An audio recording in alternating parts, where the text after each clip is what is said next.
Jesus heals the brokenhearted. I want to tell you about a failed experiment. And right off the bat, I want to apologize on behalf of my generation, Generation X, to the future generations. We failed you, and we failed you miserably.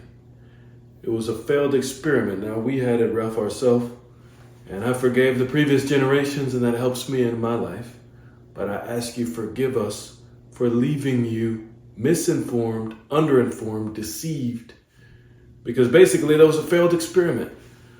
From the history of the earth until now, pretty much in every culture of the world, young people were told about marriage and told how to keep good boundaries so that they don't mess themselves up with the wrong person, sexually speaking.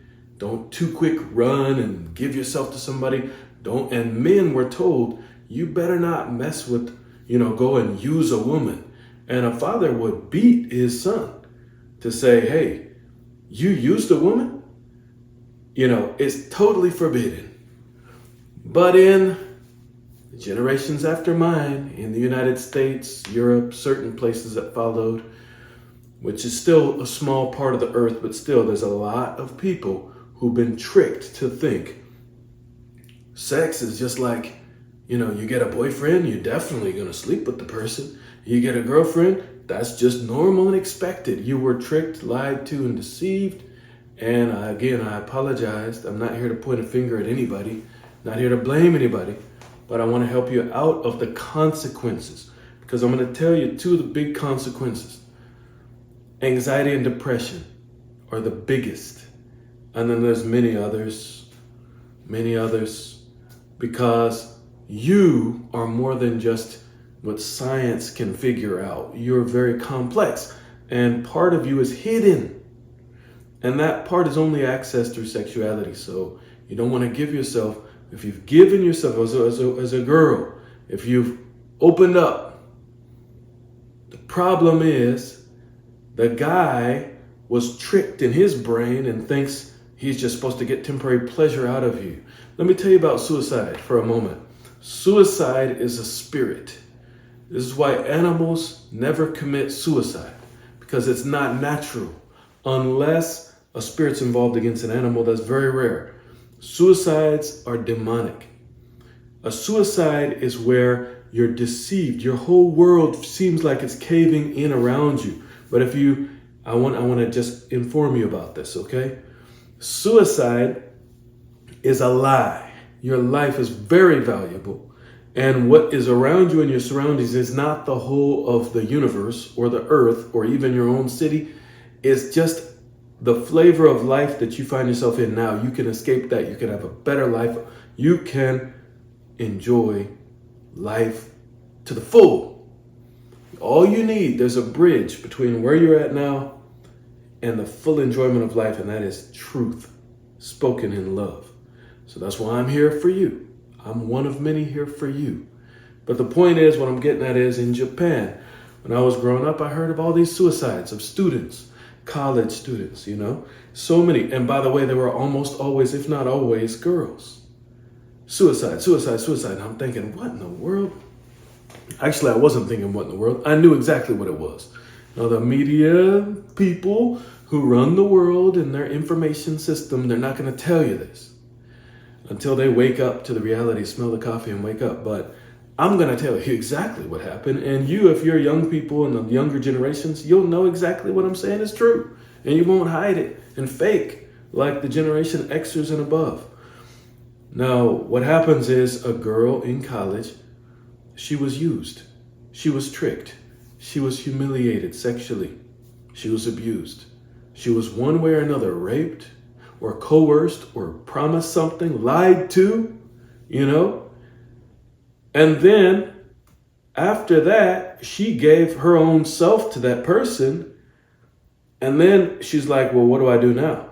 Because now she goes back to school and the powerful people around are mocking her, even girls too, men and women.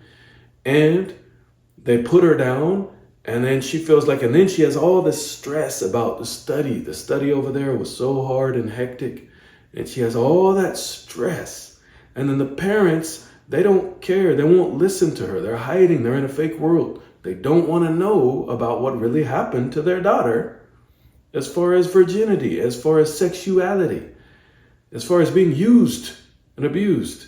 Instead, they just want to, if anything, sweep that under the rug and talk about grades and money and the job and, the company. And that's a lot to bear. So this person in their world, they're experiencing darkness, heaviness, difficulty, and they're being deceived into thinking this can't get worse. It's better if I'm not here. That's just a total lie. Now, at that point, when everything's starting to cave in, there's a spirit that walks up and that suggests such a thing. So the point being is, I'm telling you, it's a lie. If you're experiencing something like that, take my hand right now.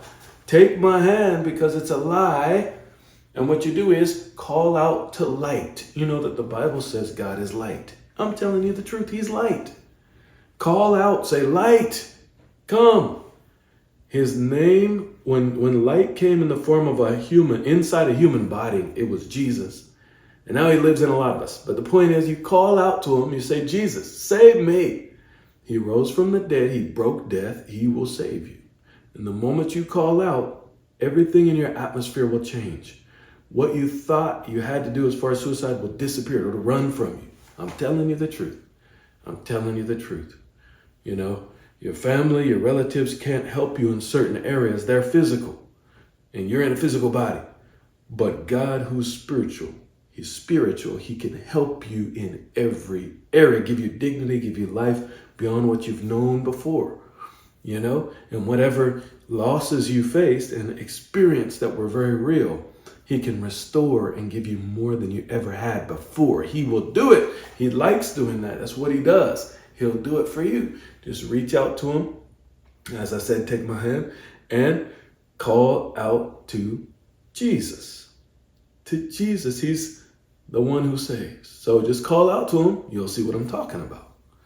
And for others out there, you may or may not. The point being is, you may or may not have experienced a desire to end it all, but anxiety, self-abuse, cutting oneself, all that stuff, all this negative, I know where the root is. It's the sexual deception that came your way.